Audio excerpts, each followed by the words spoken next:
अतिशय भयानक दहशतवाद हा जो भारतात झाला आहे त्याचा जाहीर निषेध केला आणि मी मागणी केली होती महाराष्ट्र सरकारला की प्रत्येक कुटुंबाला एक नोकरी आणि मदत ही झालीच पाहिजे. आणि महाराष्ट्र सरकारने 2 दिवसापूर्वी एक निर्णय घेतला आणि 1 मेला तो जाहीर करून शौर्य पुरस्कार या कुटुंबांनी ज्या पद्धतीने आसावरीचंच उदाहरण बघा, ज्या पद्धतीने तिने तिच्या आईला आणि काकीला आणलं, बाकीच्यांना धीर दिला, अशी असंख्य ही कुटुंब आहेत, त्यांना एक नागरी शौर्य पुरस्कार आणि जी नोकरी दिली अशी मागणी मी केली होती. आणि मी महाराष्ट्र सरकारचे आभार मानते की त्या मागणीला त्यांनी होकार दिला. आज मी सरकारला विनंती करते की आसावरीची आई एकटीच आहे आणि ही त्यांना एकटीच मुलगी आहे, तर त्यांनी पुण्यामध्ये पुणा म्युनिसिपल कॉर्पोरेशनमध्येच तिला पुण्यामध्ये नोकरी द्यावी. शेवटी तिच्यावर खूप मोठी जबाबदारी आहे. आजी घरात आहे, आई एकटी आता, त्याच्यामुळे तिचं शिक्षण अतिशय उत्तम झालेलं आहे.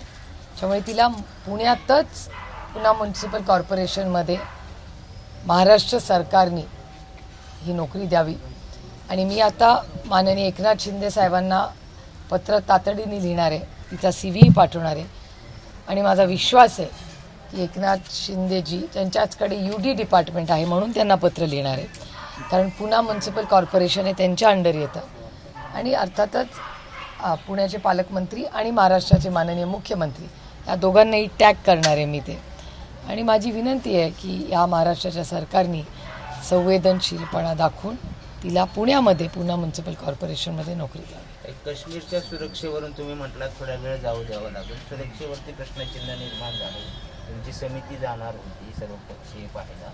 काय वाटते तुम्हाला आता, कारण संजय राऊत म्हणतात कसला पाठिंबा देत आहे सरकारला, आधी गृहमंत्र्यांचा राजीनामा घ्या आणि मग पाठिंबा द्या. ही जी काही घटना झाली दहशतवादाची, त्याच्यात भारताच्यासाठी आपण सगळे एक आहोत, कारण का हा हल्ला भारतावर झालेला आहे. आणि अर्थातच प्रचंड अस्वस्थ आणि वेदना देणाऱ्या ह्या घटना आहेत. आणि ह्या परिस्थितीमध्ये आम्ही सगळ्यांनीच ऑल पार्टी मीटिंगमध्ये ठरवलं होतं की 10-15 दिवस सरकारच्या विरोधात काही बोलायचं नाही. आपण सगळे भारतीय एक आहोत हा संदेश देशामध्ये गेला पाहिजे, जगामध्ये गेला पाहिजे. याच्यासाठी आम्ही एक सेशनची मागणी केली आहे की पार्लमेंटचं एक स्पेशल सेशन तातडीने केंद्र सरकारने बोलावं आणि आतंकवाद आणि सुरक्षिततेवर एक सविस्तर चर्चा व्हावी. आणि त्याच्यावर जे काही घटना माहिती आमच्यापर्यंत आली आहे ती आम्ही संसदेत पूर्ण ताकदीने मांडू. तुम्ही एक त्यामध्ये उल्लेख केला की तुमचं एक शिष्टमंडळ ज्या भागाची सगळी घटना झाली त्याची पाहणी करायला जाणार होतं सुरक्षेच्या दृष्टिकोनातून. नाही, मी होम मिनिस्ट्रीच्या कमिटीवर आहे आणि 23 पासून 28 पर्यंत त्या संपूर्ण भागामध्ये होम मिनिस्ट्रीची कमिटी जाणार होती त्या भागातली सुरक्षितता बघण्यासाठी. पण ही दुर्दैवी हा एवढा मोठा हल्ला झाला त्याच्यानंतर भारत सरकारने आम्हाला सांगितलं की आता ही कमिटीची जायची वेळ नाही. आणि आधी हा सगळा अलर्ट असल्यामुळे त्याला प्राधान्य देणं गरजेचं होतं. त्याच्यामुळे हाय प्रायोरिटीवर त्या सगळ्या गोष्टी सरकारने आम्हाला सांगितल्यावर आमचे जे कमिटीचे होम कमिटीचे चेअरमन आहेत त्यांनी तो दौरा आत्तापुरतं त्याला स्थगिती दिलेली आहे. पुरंदरमधील विमानतळाला खरं तर विरोध होत आहे. त्या संदर्भात आता महसूल मंत्री जिल्हाधिकारी कार्यालयात बैठक घेतात, परंतु त्यांचं म्हणणं आहे की लोकांनी याला विरोध करू नये आणि या संदर्भात मुख्यमंत्र्यांशी चर्चा करून सगळे प्रश्न सोडवले जातात. मी आज संध्याकाळी पुरंदरला जाणारच आहे त्या सगळ्या लोकांची भेट घ्यायला. मी गेले अनेक महिने मी माझ्या DPDCच्या मीटिंगमध्येही 6 महिन्यापूर्वी बोलले होते आणि महाराष्ट्र सरकारला विनंती केली होती की पुरंदरचा एअरपोर्ट हा झालाच पाहिजे. ह्याच्यात कुणाचाच विरोध नाही, पुरंदर वासियांचाही विरोध नाही. त्यांचं एवढंच म्हणणं आहे की लँड ॲक्विजिशन करताना लोकेशन आणि लोकांची चर्चा करावा, कुठलाही दबाव तंत्र वापरू नये. त्या एअरपोर्टच्या विरोधात कोणीही नाही, विकासाच्या विरोधात आम्ही कोणी नाही. पुरंदरवाले आम्ही सगळे एकच आहोत, आम्ही कोणीही त्याच्या विरोधात नाही. फक्त आमची एवढीच विनंती सरकारला आहे की थोडंसं संवेदनशीलपणे लोकांना कॉन्फिडन्स घेऊनच हा प्रोजेक्ट पुढे जावा. आणि ही सीमित फक्त पुरंदरच्या एअरपोर्ट पार्टीसाठी नाही आहे, पण हवेलीतून जाणारा जो आता रस्ता आहे ज्याला रिंग रोड आपण म्हणतो, त्या रिंग रोडमधली हवेलीतले काही लोक आहेत यांच्या घरावरनं तो रस्ता आता जातो आहे. काही शाळा तिथे आहेत त्याच्यावरनं तो रस्ता त्यांच्या दारातून जाईल.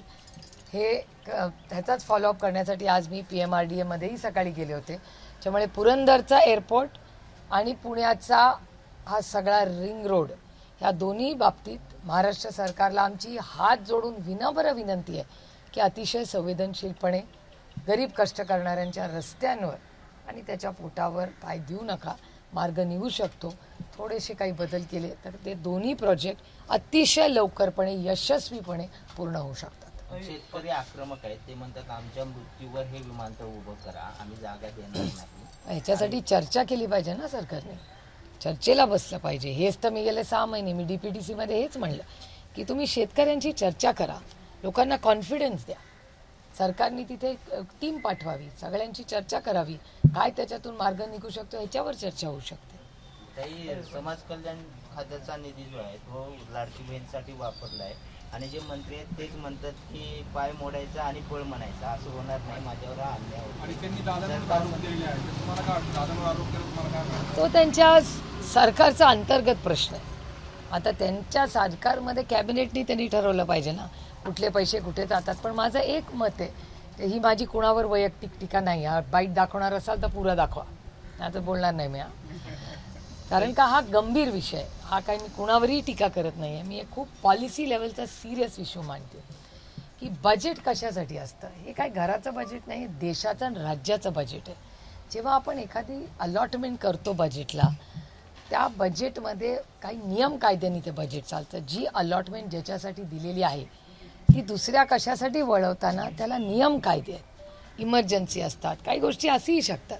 त्याच्यामुळे हा देश संविधानाने चालतो, कोणाच्या मनमर्जीने नाही चालू शकत. आणि बजेटमध्ये जे नियम कायदे आहेत त्या नियम कायद्याप्रमाणेच सरकारने बजेट करावं एवढीच आमची अपेक्षा आहे. काही दादा जिल्ह्याचे पालकमंत्री आहेत. पुरंदरमध्ये जे काय 2 दिवसामध्ये काय घटना घडत आहेत, पोलीस तिथे जात आहेत, नागरिक त्यांच्या अंगावर जात आहेत, एकंदरीत ह्या परिस्थितीचं तुम्ही त्या दादांशी चर्चा करणार आहात? मी PMRDAशी आजही चर्चा केली आहे आणि मी SP-कडून परवाही माहिती घेतली. लॉ अँड ऑर्डर हा माननीय मुख्यमंत्र्यांचा विषय आहे, त्यांच्याकडे तो आहे. त्यामुळे अर्थातच त्यांच्याबरोबर आज मी जेव्हा जाईन तिकडे पुरंदरला संध्याकाळी, माझी 2 दिवस मी फोनवर कंटिन्युअस SP-च्याही कॉन्टॅक्टमध्ये आहे, स्थानिक लोकांचे आहे.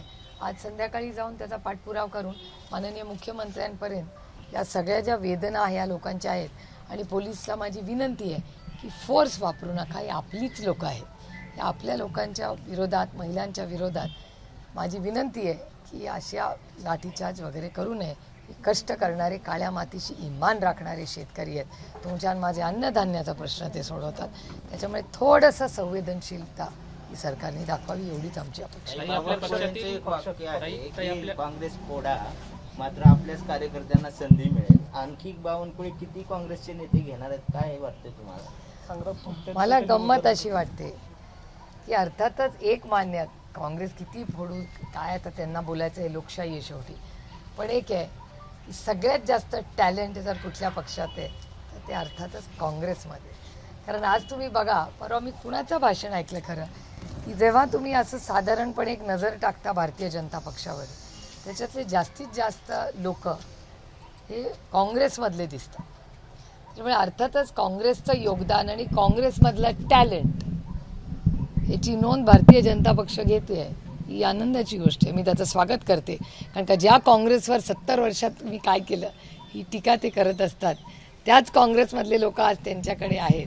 याचा अर्थ काँग्रेसमध्ये काहीतरी ताकद आहे ना, नाही तर कशाला त्यांनी त्यांचे लोक घेतले असते. ताई, आपल्या पक्षातील जे पदाधिकारी आहेत त्यांची फेरनियुक्ती होणार याची चर्चा सध्या सुरू आहे. ठाकरे फिरवणार अशी चर्चा आहे. प्रदेशाध्यक्ष माझ्या कानावर काय आलेली नाही. तुमच्याकडे काय वेगळी बातमी असेल, माझ्या कानावर ही काय चर्चा आली नाही अजून तरी. ओके.